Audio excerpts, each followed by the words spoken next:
Право на запись и публикацию нашего интервью вы даете. Да, да. Как вас зовут, имя, фамилия, отчество, год рождения? Дикополов Сергей Сергеевич, 1 августа 2001 года. Можно внятнее фамилию? Дикополов Сергей Сергеевич. Откуда вы?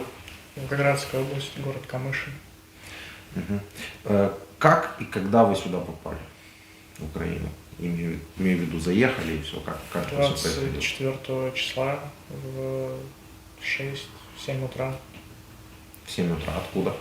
с Белгородской области. А как вас к этому готовили? Никак. Ну, нам изначально сказали, что мы совершим марш около границы. Нам никто не говорил, что мы будем пересекать границу. Так. Нам выдали боезапас на танк и на лично. Сколько боекомплектов? 4 магазина, 1 в автомат и 3 в подсумке. Много раз стреляли до этого? 2 раза. Два. 1 раз в учебке и 1 раз Вы альтернативщик, получается, уже, да? срочно. Срочная служба. Когда вас призвали в армию? 23 июня 23 июня какого года? 21 года. Что вы закончили? 9 классов у меня образование.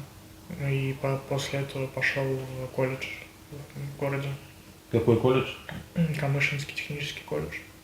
Я до 4 курса доучился, там взял академический отпуск и взяли в армию. То есть, получается, летом 21 года ты пошел как срочник, принял присягу. И контракта так и не было? Не заключал никаких контрактов? Нет, срочная служба. Ну вот, пожалуйста, срочная служба. То есть там кто-то задавал вопросы, правда, никого специально не отбирали. И как вы готовы были к тому, что вас отправят на войну? Я не знал, что мы едем на войну. Вообще в Украине война или что происходит? Ну, да, война. Не спецоперация. Нет. Как вы относитесь к уничтожению украинских городов, убийству мирных жителей и всего прочего? Отрицательно. Ну, как вообще такое можно поощрять? Как это? Громче прошу. Отношусь отрицательно. Ну, такого не должно быть. Это зверство. Ну окей, а если бы вы сейчас знали все наперед, могли, что бы вы сделали перед отправкой в Украину? Я бы не поехал. Каким образом не поехал бы? Ну, вы же знаете, как в Я России. бы сбежал. Ну, лучше бы в тюрьму все сейчас. Ну, это правда, конечно. При каких обстоятельствах попали в плен? Нас отправили к заправке на КамАЗе с взводом снайперов. Меня отправили. В каком населенном пункте? Не помню населенный пункт. Ну, Полтавская область вроде бы была. Ну, Откуда вы заходили? Белгородская область. Вот. Отправили на заправку. Там они сливали топливо с какой-то бочки.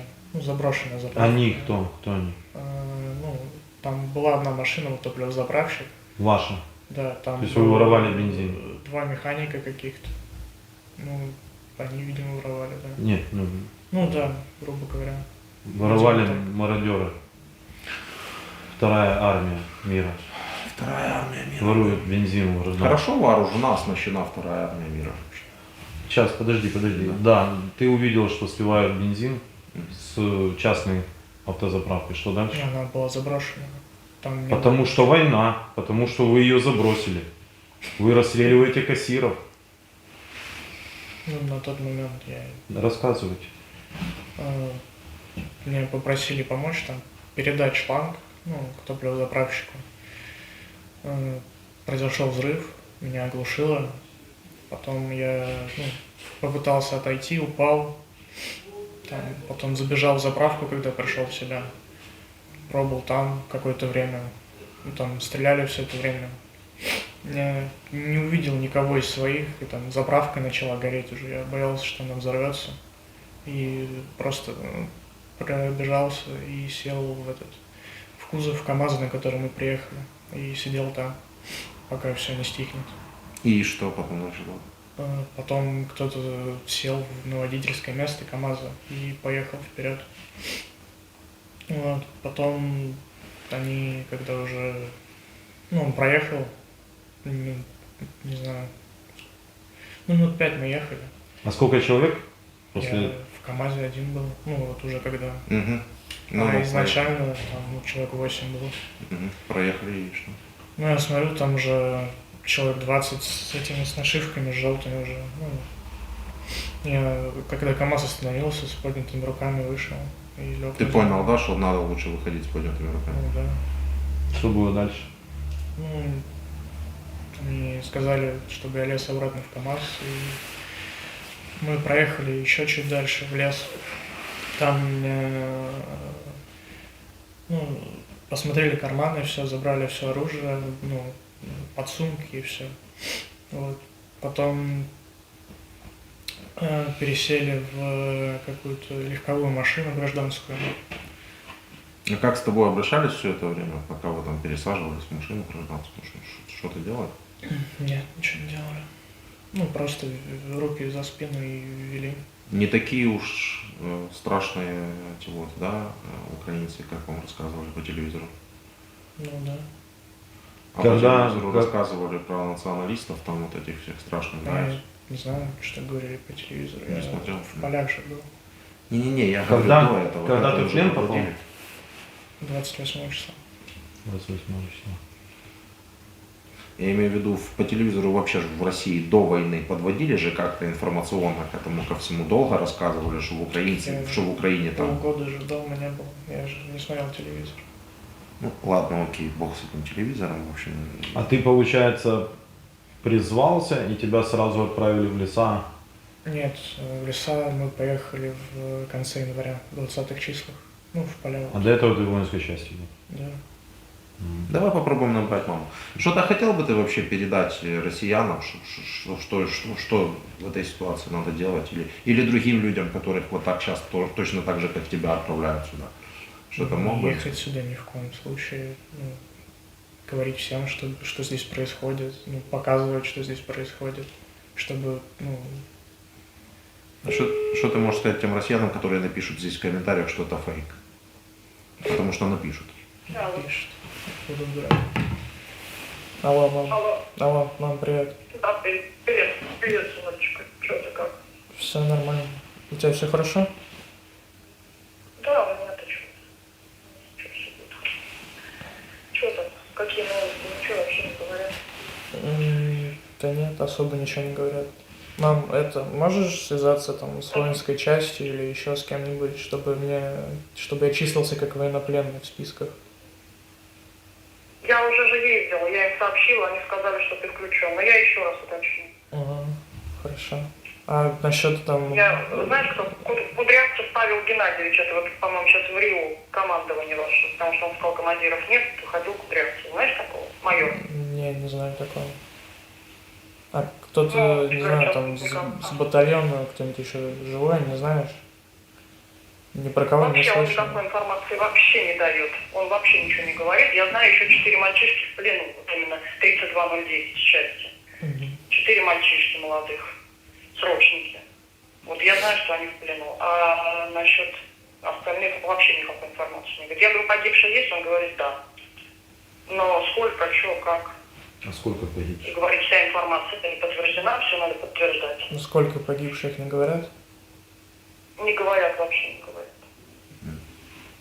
А, Ни Министерство обороны не говорит, ни воинская часть, никто ничего не говорит. а в целом в новостях что говорят?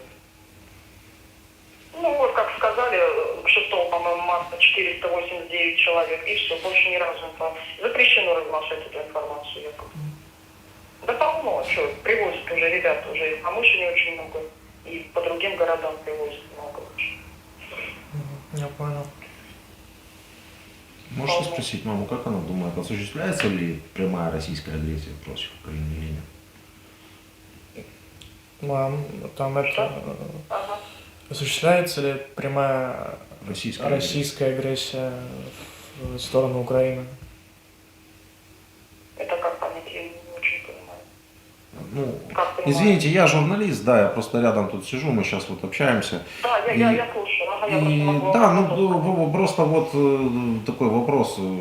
Вторжение России в Украину есть или его нет? Это у всех тут разное мнение. По моему мнению, конечно, это война, настоящая война. Хотя нам запрещено об этом говорить.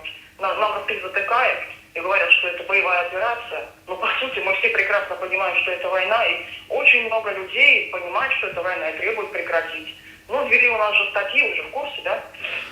В Уголовный кодекс, в административный кодекс о том, что нельзя, запрещено выходить на митинги, запрещено говорить война, это не война, а боевая операция, и если это не боевые действия, это все так надо.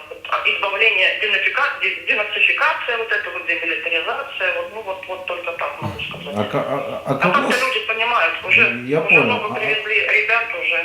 Ну вот ваш сын, вот он здесь в Украине, говорит, нацистов не встретил никого. И как бы все говорят одно и то же. Кого у вас там они... Да все говорят. Ну, Все, не знаю, все говорят одно и то же. Я смотрю тоже украинское телевидение. У нас и русские позакрывали же все независимые каналы. Все позакрывали их не запрещено нам смотреть, мы не можем их открыть. То есть только телевидение. А вот по нашему телевидению все бабушки вот смотрят, соответственно, ну, сами понимаете. ну понимаю, да, конечно. Ну просто получается, исходя из этого всего, выходит, что, возможно, вам все-таки 30 лет врали, да, а не в Украине тут какие-то непонятные люди живут. Ну. Да, мы-то все это понимаем. Вы понимаете, что это все настоящая война, что мы вторглись. Мы все это понимаем прекрасно. Вот единственное, что я говорю, вот доводит по телевидению, поэтому люди-то, понимаете, тоже там 50% верят телевидению, например. Тут так вот это обойдешь. Ну, это а интернет понятно. позакрывали, независимо. Не, это понятно. Мы непосредственно спрашиваем хотя бы тех людей, с которыми общаемся. Вы говорите, что вы смотрите, я тоже журналист, вы говорите, вы смотрите украинское телевидение. Какие у нас... Я смотрю все, я смотрю зарубежные, украинские смотрю. А каналы. какие Я украинские? смотрю, ну, все, что А есть. какой украинский канал вы смотрите? Ну вот какие-то брифинги вот пленных были, Интерфакс, по-моему, да, был какой-то. Если... В Ютубе, то есть вы Потом- смотрите, да? В Ютубе, да, Ну, все, что еще остается. в Знаете, Ютубе, смотрим. сколько погибло ваших солдат? Знаете, сколько погибло ваших солдат? Ну, я слышала, что около уже 13 тысяч, вот последняя информация, Сегодня- с вашей стороны. А зарубежные каналы говорят около 9-10, вот так вот. они. Более 14 тысяч погибших это состоянием на сегодня на утро и более 50 тысяч раненых. Вообще кошмар. Ну, а наши говорят 489 человек. Ну да. Пленных около 3000. У нас уже опубликовано, наверное, фотографий просто только лишь одних убитых больше, чем 489. А если говорить о пленных, Да, то конечно, я вижу. как количество пленных может так сильно превышать количество погибших? Это же даже просто Ну, нелогично. мы все это прекрасно понимаем, но Министерство обороны говорит о том, что у нас есть какая-то там статья, что это является гостайной разглашение этой информации, поэтому мы ее не разглашаем. Вот единственное, по-моему, по состоянию на 6 число они раз вот эту информацию только Ну, понятно. вынесли на общее обозрение и больше ни разу не меняли. Ну, у вас есть уголовная ответственность за то, что вы говорите правду. Так о чем еще говорить? Можно вам вопрос задать?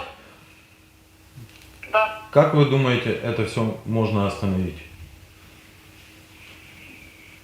Остановить, ну, пытаемся донести вот до людей как-то это все, пытаемся глаза открыть на всю эту ситуацию, что сколько погибает, пытаемся донести. А что вот мы можем сделать, ну вот, как мы можем повлиять на Путина? Все это, я считаю, вообще это мнение, это решение одного человека. О, а Мне скажите, кажется, пожалуйста, а что когда вы его вообще- последний раз вообще видели, да, вот у себя вы же, наверное, смотрите, вы когда вообще его видели последний раз? Ну, я имею в виду не вот эти вот бункерные выступления, а реально, чтобы он появлялся где-то в госорганах РФ.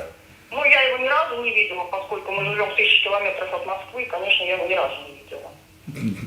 Не могу. Да просто тут говорят, что он из бункера как бы не вылазит все это время, ну, не знаю, вот насколько это правда, неправда.